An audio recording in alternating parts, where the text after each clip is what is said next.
2 months after 9/11, President Bush issued a military order which said any foreigner he believes might be a terrorist or might help a terrorist could be tried for war crimes by military commissions.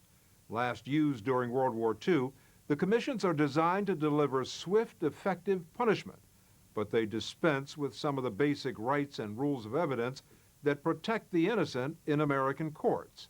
And that's raised concern both abroad and here at home. So far, only 4 out of more than 500 prisoners being held at Guantanamo Bay, Cuba, have been charged with war crimes. And so far, there have been no military trials. They have been shut down because of a suit filed against the president by a member of what may seem like an unlikely group of opponents, U.S. military lawyers. Like Navy Lieutenant Commander Charlie Swift. The people in Guantanamo, you don't think they can get a fair shake? Under the rules as they're written right now, no way. The rules are written to make every possible accommodation for the prosecutor with no thought to, does this jeopardize a right of the accused? Commander Swift is one of the team of military lawyers appointed by the Pentagon to defend those accused of being the nation's worst enemies. Commander Swift represents Salim Hamdan, a Yemeni and one of Osama bin Laden's former drivers, an accused al-Qaeda terrorist charged with plotting to attack American civilians. But Commander Swift says Hamdan is not an al-Qaeda terrorist, but was an innocent bystander in the September 11th attacks. Did he not know that Osama bin Laden was a terrorist? He had heard news reports, but for him, he was an employer. So he was his driver, but wasn't a member of al-Qaeda? Absolutely not. Received no military training? None. You said that your client was in a compound with bin Laden on September 11th. What does he say about that day? He heard about 9/11 on an Afghan radio. And when he saw Osama bin Laden dancing and happy, and he put the two together, he realized that war was coming and that he had gotten sucked into this thing. Prosecutors won't discuss their case against Hamdan, but in court papers they say he did receive military training at an al-Qaeda camp and also delivered weapons. Hamdan has been held without trial in Guantanamo for over 3 years. Even though the military order prohibits any appeal to an outside court, Commander Swift filed an historic lawsuit against President Bush and Secretary of Defense Rumsfeld, saying the commissions are illegal. You disobeyed your commander-in-chief. Yeah, I did. But I didn't do so lightly. I did it because there was no other choice. Last November, a federal judge agreed with Commander Swift, ruling the commissions are unlawful because they are fatally contrary to established standards of justice. The government is appealing. Brad Berenson, a former White House lawyer who helped draft the president's order, says that during wartime, it's not practical to apply those standards. When you're raiding a safe house in Kabul and seizing computer hard drives and documents from an al-Qaeda hideout, it's just not realistic to treat that as a crime scene. I'll give you another example. Entire cases against terrorists may be built based on intelligence information obtained from foreign intelligence services that would be inadmissible in a U.S. courtroom. So you can see there are enormous practical obstacles to trying foreign terrorists if you have to abide by the normal rules that apply to U.S. citizens. Lieutenant Colonel Sharon Schaefer, a former Air Force judge, says those rules guarantee a fair trial. She has also filed suit against the president and the commissions. Rules and procedures apply, rights apply, and those can't be ignored. Colonel Schaefer represents Ibrahim Al-Qusi, a Sudanese accountant, also accused of being an al-Qaeda member plotting to attack civilians. The government says Al-Qusi helped handle al-Qaeda's finances, fought in Chechnya, and was a driver, bodyguard, and cook from bin Laden in Afghanistan and Pakistan. Colonel Schaefer will not discuss the specifics of Al-Qusi's case, but denies the charges against him. Does he think he can get a fair trial? My client does not believe that he will get a fair trial.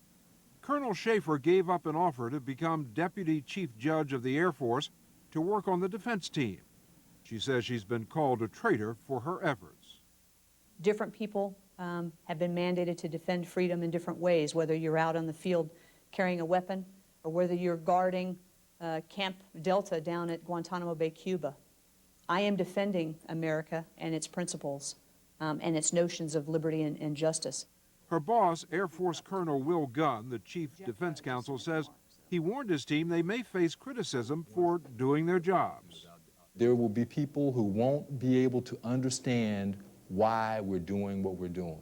Why are we holding these people in Guantanamo? We should have just lined them up and shot them.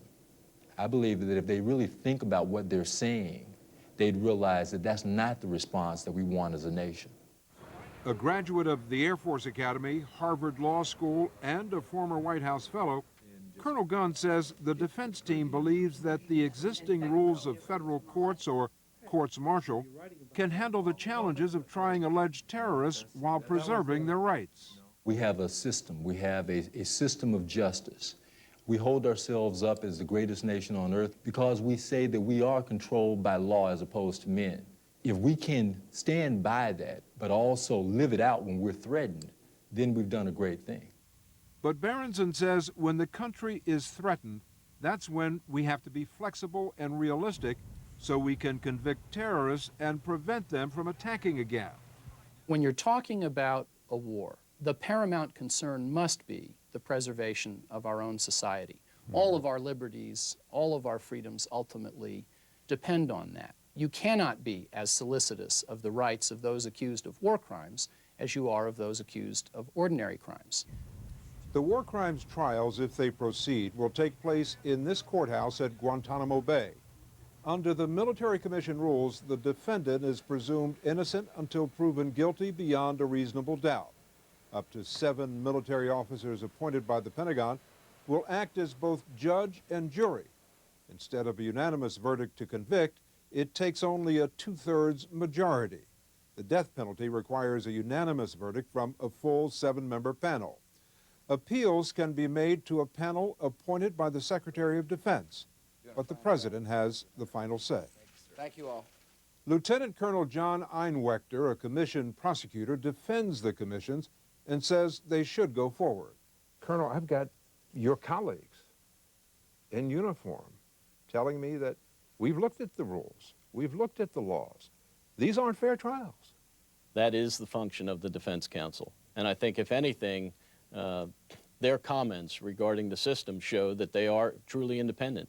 But what the critics need to do is allow this process to work, watch it in operation, and what they will see are fair trials that bear resemblance to a trial that they're accustomed to.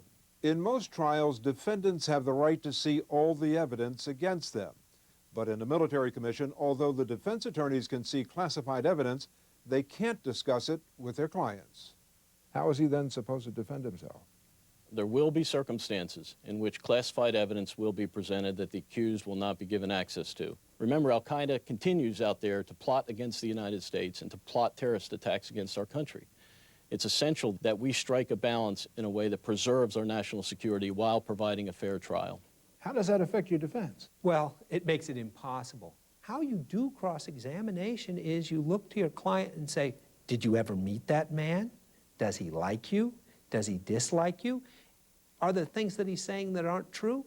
What they do here is they make a mockery of what defending a man is.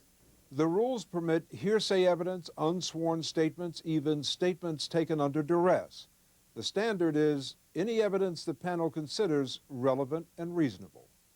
And so that leaves a huge hole as to what types of evidence will come in, whether or not it was taken or obtained via some sort of coercion, mistreatment, or even torture for that matter.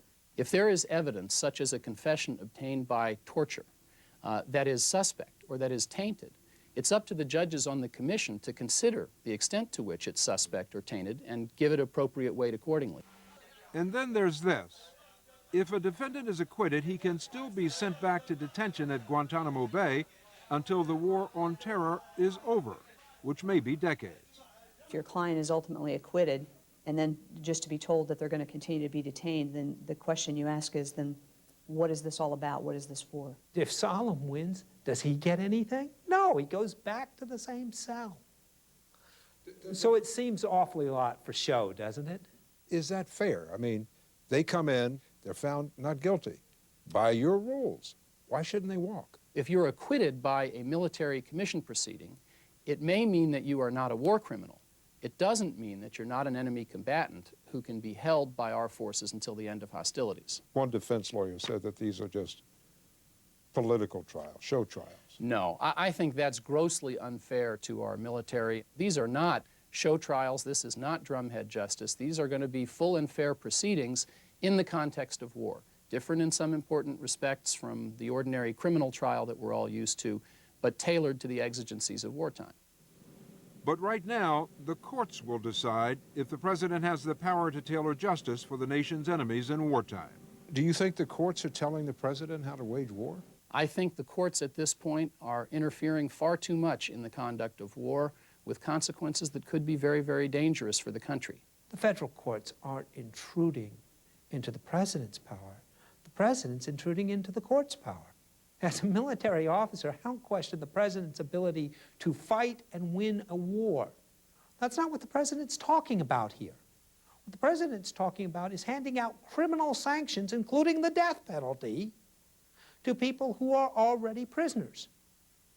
He's not talking about fighting. He's talking about justice. And now what the government is saying is, don't you dare intrude into the president's powers to hand out justice. What's at stake with these commissions for both the country and the war on terror?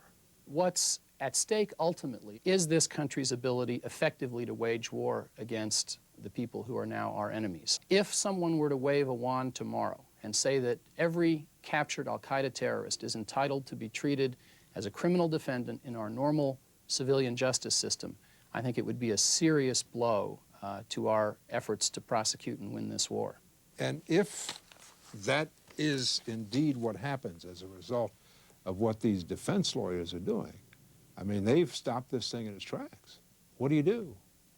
Then the executive branch is going to have to go back to the drawing board and try to determine what changes they need to make in order to protect this country without violating what the courts have told us is the law.